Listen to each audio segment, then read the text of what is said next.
Duvidar não é pecado. Talvez seja, na verdade, uma virtude. Uma ferramenta que Deus nos deu para nos ajudar a escolher com mais consciência. Pensar 2 vezes antes de tudo, ter incertezas sobre a realidade, desconfiar até mesmo das ideias que nos ensinam como certas. Tudo isso pode nos afastar de preconceitos e aproximar-nos da verdade. A dúvida, longe de ser inimiga da fé, pode ser o seu ponto de partida mais honesto. René Descartes, por exemplo, duvidou de tudo, dos sentidos, das crenças, do corpo, do mundo, até encontrar uma única certeza: penso, logo existo. A razão, para ele, era o caminho mais seguro para alcançar o conhecimento. Mas esse mesmo Descartes acreditava em Deus e via no próprio ato de duvidar um sinal que havia algo maior. Talvez Deus nos tenha dado a razão justamente para que a fé não fosse cega. A fé que ignora a razão pode facilmente se tornar em fanatismo ou idolatria, coisas que vão contra os princípios que Deus nos dá.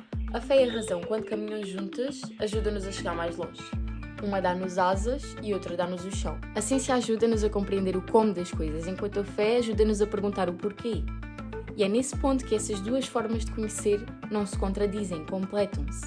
Mas então a fé é só para explicar o que a razão não consegue? Não, a fé não é uma forma de ignorar o que o ser humano não consegue ver. É uma escolha consciente de confiar em algo que ultrapassa os nossos limites, mas que não é irracional por isso. A fé cristã, por exemplo, não é acreditar em coisas absurdas. É confiar num Deus que se revelou e um Deus que disse coisas como: conhecereis a verdade e a verdade os libertará. Ele não disse: aceitem tudo sem pensar. Ele gritou: conheçam, busquem, perguntem. Há ali um apelo à razão, um convite ao pensamento. Deus não tem medo das nossas dúvidas. Aliás, quando o apóstolo Tomé disse que só acreditaria vendo e tocando nas feridas de Jesus, Jesus apareceu e disse: toque e vê. Deus não se esconde de quem procura com sinceridade. E isso diz muito sobre a relação entre a fé e a razão. Durante séculos, questionar doutrinas ou interpretar as escrituras de forma diferente foi motivo de perseguição. Pessoas que faziam perguntas por fé genuína eram muitas vezes acusadas de heresia. O pensamento racional era visto como uma ameaça, especialmente quando surgiam ideias científicas que contradiziam a tradição.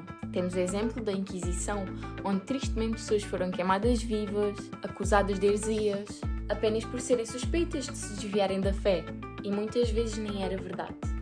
Imagina que o teu vizinho começava as obras da sua casa às 8 da manhã, precisamente quando tu deitavas do teu turno da noite como operador da água. Já se acumulava a raiva que sentias por aquele vizinho, principalmente quando ele te lançava uns olhares de: eu sei que tu não tens tido descanso nenhum, mas eu não vou fazer nada sobre isso. Tipo assim. Não tinhas remédio nenhum a não ser denunciá-lo por blasfémia ou feitiçaria. O tribunal agia como achava melhor, então investigavam-no, julgavam-no e puniam-no. Trouxe este exemplo em específico para vos mostrar que muitas das mortes e expatriações podiam muito bem ter sido fruto de calúnias. Uma injustiça para quem nunca tinha cometido nada daquilo, mas ainda assim era punido. Há quem tenha uma ideia muito limitada do que é viver em Deus. Pensam que é usar saias até aos tornozelos, ir à missa todos os dias ou eliminar o techno da playlist. Mas não podiam estar mais longe da verdade. Durante muito tempo da minha vida vi pessoas a entregarem-se a uma fé cega. Uma fé que, em vez de inspirar, afastava, que me tirava, sinceramente, a vontade de acreditar em qualquer coisa que fosse. Precisei de juntar a dúvida ao pouco que sabia e ao muito que sentia para chegar a uma conclusão. Deus não é, Ele existe. Para mim, Ele está em cada momento bom que vivo. Foi ao encontrá-lo que aprendi a viver. Tive um receio enorme de cair no idolatrismo, porque idolatrar é pôr uma venda nos olhos e eu quero ver com clareza. Mesmo sem ser a pessoa mais inteligente do mundo, eu gosto da forma como eu penso e espero que do outro lado seja igual. Não vou colocar a razão acima da fé nem a fé acima da razão. Acredito que com o equilíbrio das duas constrói-se algo incrível, algo verdadeiro, algo que se sente. No fundo, a fé e a razão não são inimigas, são parceiras. A razão dá-nos estrutura, a fé dá-nos sentido. Quando usamos só a razão, podemos ficar presos ao que é visível e mensurável. Quando usamos só a fé, podemos cair na superstição e no fanatismo. Mas quando as duas caminham juntas, conseguimos ver muito mais longe. Talvez seja isto que Deus espera de nós. Que pensemos com profundidade, que duvidemos com honestidade e que acreditemos com liberdade.